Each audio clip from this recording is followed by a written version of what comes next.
So, gentlemen and ladies, viewers all over the world, we are still at ISIFE EDUBLOG. Let us continue with our work on phrases with the subheading, the noun phrase. Your teacher is still Martin. Now, the English language has its peculiarities, and sometimes we get it wrong in definitions and find it difficult to cope. The noun phrase, we said, functions as the subject, object, or complement. That's the simple way I put this definition. The phrase that works as either the subject, the object, or the complement is the noun phrase. As we go on with the lesson, you get to know the meaning of all of these: subject, object, or complement. So let's start with the noun phrases as a subject. Noun phrase, a subject of the sentence. Now, here is my definition of the term subject. The subject of a sentence is a noun phrase or clause that comes before the main verb. This is a departure from what you may have heard.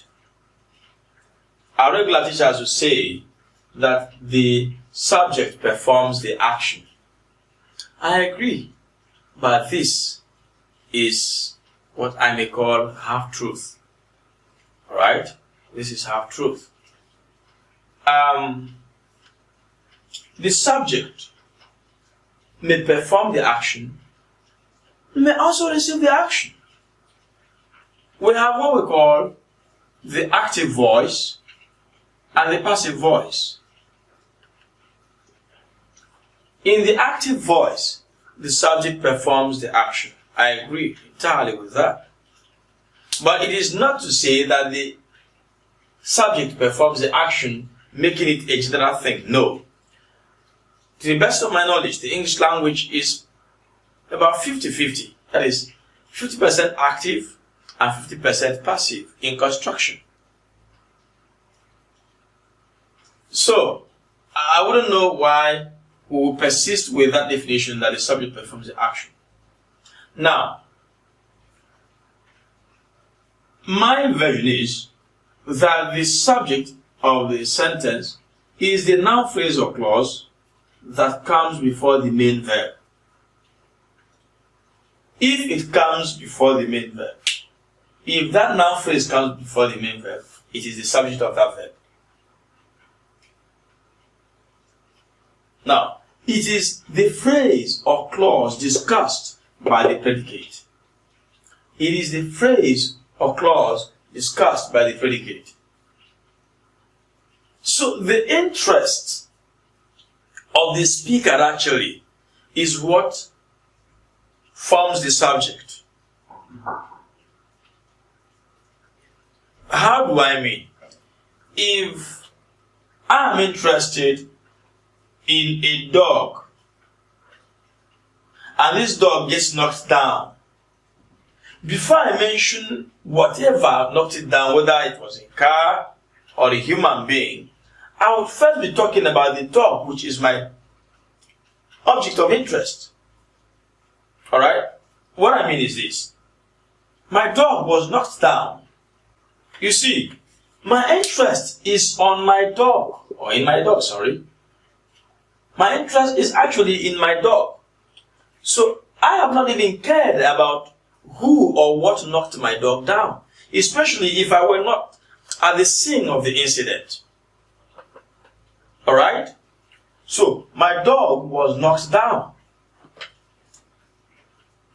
Did my dog perform the action here? The answer is no. In fact, my dog was the recipient of the action. And what knocked the dog down was not even necessary to me in this sentence. So that's what I mean. The subject is that issue discussed by the predicate. Whether it performs the action or receives the action is not the actual issue here, but the interest of the speaker is what informs the subject. So, having said that, look at our examples. Dad loves pets. That is our noun phrase. Here, the question usually is, what is the grammatical name of the underlying expression as used in the sentence? The grammatical name of the underlying expression, which is that, is noun phrase. What is its function? It is the subject of the verb loves. In the first part of the sentence, the first part of the lesson, I had said that I'll be using the physical form, the form you could see. I do not want to use the base form, the infinitive form of the verb, which is what it should actually be, because I don't want to get my listeners confused. The verb we have in the sentence is the form loves. So I have it here. But I'll actually know that the infinitive form of the verb loves is love. I want to stick to what you can see. So, it is the subject of the verb loves.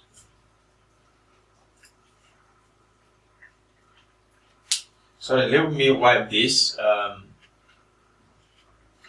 First part of our lesson. So, look at this.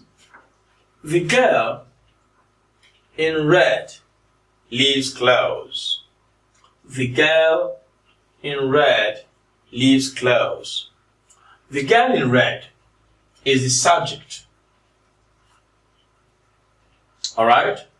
Noun phrase, that is the grammatical. Now, I have written grammatical name in full and grammatical function in full. So, when you see GN and GF, know that we're talking about grammatical name and grammatical function. So, the girl in red is our noun phrase in this sentence.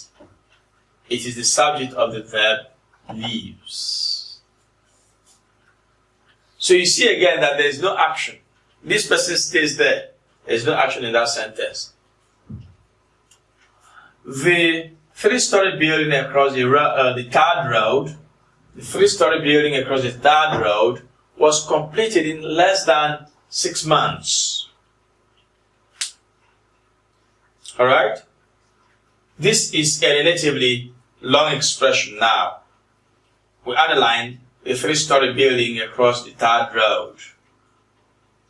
What is its grammatical name? Noun phrase. Noun phrase. And what is its function? It is the object of the verb was completed. Please, if you're given a multiple word verb, was completed, has been completed, and any other form, whether there are 3 or 4, please take all the verbs. Don't leave any out. Don't take only words and leave completed. Alright? And even when there are more verbs, more in the chain, in the phrase, please take all of them. So, noun phrase, subject of the verb was completed. The local team was defeated by the visiting team. The local team was defeated by the visiting team. The local team was the victim here. So, we underline the local team. Now, if we simply call the subject the performer of the action, then we'll be looking at the visiting team as a subject because they performed the action. They did the defeating here. But that's not the issue. Our interest is on the local team. Okay. That's noun phrase as subject. Let's look at noun phrases as object. Alright. Now let's look at the noun phrase as object. Yes, there's no controversy about the definition of object. All my life I've heard that the object receives the action of the verb, and that's correct, right? This means that an action verb has to be used. So the object of the verb receives the action of the verb. That's my simple definition. We donated 8 bags of Abakaliki rice. We donated 8 bags of Abakaliki rice. Now, donated is our verb, isn't it? So what should be underlined given our topic? 8 bags of Abakaliki rice. You know, today we hear Abakaliki. When I was a boy, it was Abankaliki. Well, that's a topic for another day. The wrong spellings of Igbo words that the white man left us with has actually rendered a lot of towns far from its original names. Yes, that town was once called Abankaliki, but today it is Abakaliki and all that. Well, the grammatical name of 8 bags of Abakaliki rice is noun phrase. Alright?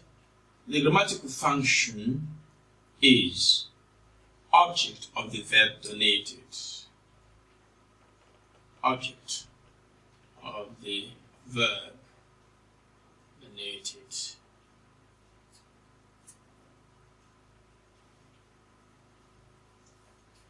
She broke her pen. Look at the sentence and point out what should be underlined. She broke her pen. Okay? I can feel you saying her pen. Good student. Now, what's the grammatical name of her pen as used in the sentence? Yeah, you're right, you know. The grammatical name is noun phrase.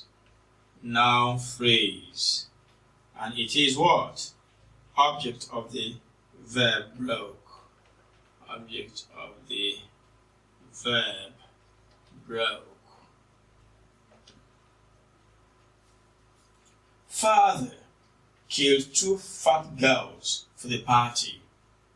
Father killed 2 fat girls for the party. And we have 2 fat girls underlined. Grammatical name, noun phrase. Grammatical function, object of the verb.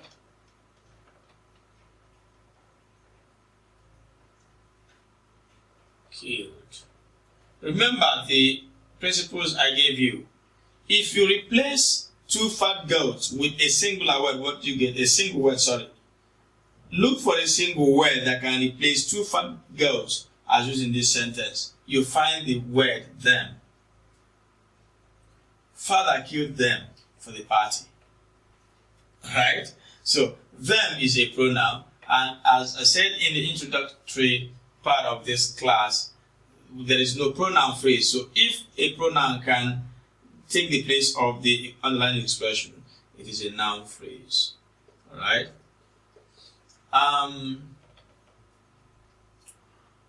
Let's look at this one. She made a delicious meal of rice and melon. She made a delicious meal of rice and melon. Alright? A lot of times we go too far. I don't want to say a very delicious meal because delicious is encompassing. It already has elements of very. I could say very tasty, but not very delicious. Not me. Not me. Okay, so she made a delicious meal of rice and melon. A delicious meal of rice and melon is what? Noun phrase. Did I hear you say that? Yes, it is a noun phrase, and it is what again? What's the function? Object of the verb made. Object of the verb made. Okay, let's look at noun phrases as complement. Noun phrases as complement. The noun phrase that will work as a complement will have to serve as what? Either the same as the subject or the object. Look at the word. The complement is a noun phrase or clause that means and refers to the same person or thing as either the subject or the object. Look at my pronunciation of the word either. I do know that very many of us prefer either, but I do not use either because I prefer to pronounce well, better. Yes, good dictionaries of the English language will give you either as the first pronunciation and give you either as the second.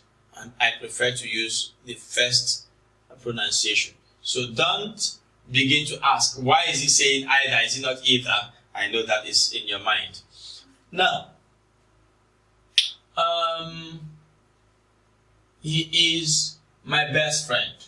Given what I've explained, I said the noun phrase that means the same thing as the subject or the object. The same thing or the same person. That's why I prefer to use the word same. Now, my best friend means the same person as he in that sentence. He is who? My best friend. Who is my best friend? Him. Therefore, my best friend is noun phrase. And we can simply say it is functioning as the complement of the subject. So let's say subject complement, or the longer root, complement of the subject he. Subject complement. Like I said, the longer root is complement of the subject he. But if you say subject complement, you've done the job because he is the subject. We are the best dancers in town. We are the best dancers in town. Who are we? The best dancers in town. Therefore, the best dancers in town refers to we and means the same as such. We call it noun phrase, which is what? Subject complement. Subject complement.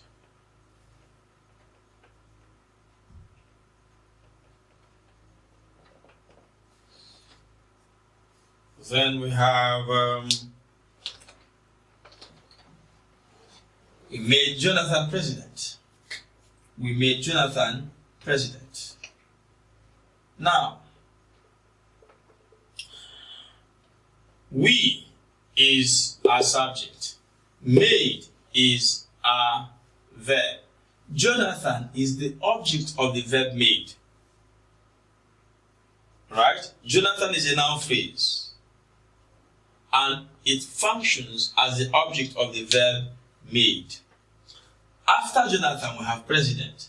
President is the same person as Jonathan. Therefore, remember that Jonathan is the object of the verb made. And president means the same person as Jonathan. Therefore, president is noun phrase.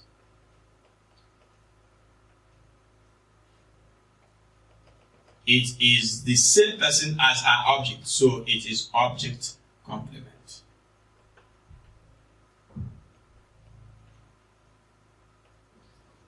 Take note, both Jonathan and president are at the predicate position.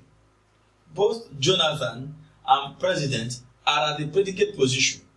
So, president is the same person as Jonathan, which is the object of the verb. That's why we call it the object complement.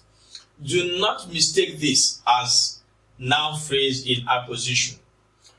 Don't add an article they or a if you want to achieve object complement. Look at what I mean. We saw Jonathan, the president. If you like, you can put a comma.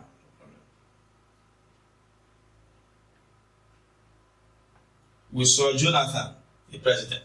The president, as used here, is a noun phrase in apposition. It means the same as Jonathan, but it is not regarded as object complement. Right? It is a noun phrase in apposition. It is trying to explain whom Jonathan is. So that's take note of that. We have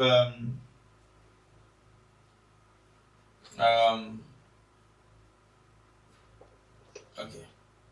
I, Martin,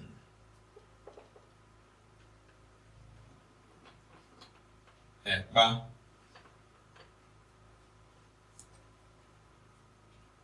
am in support of the program.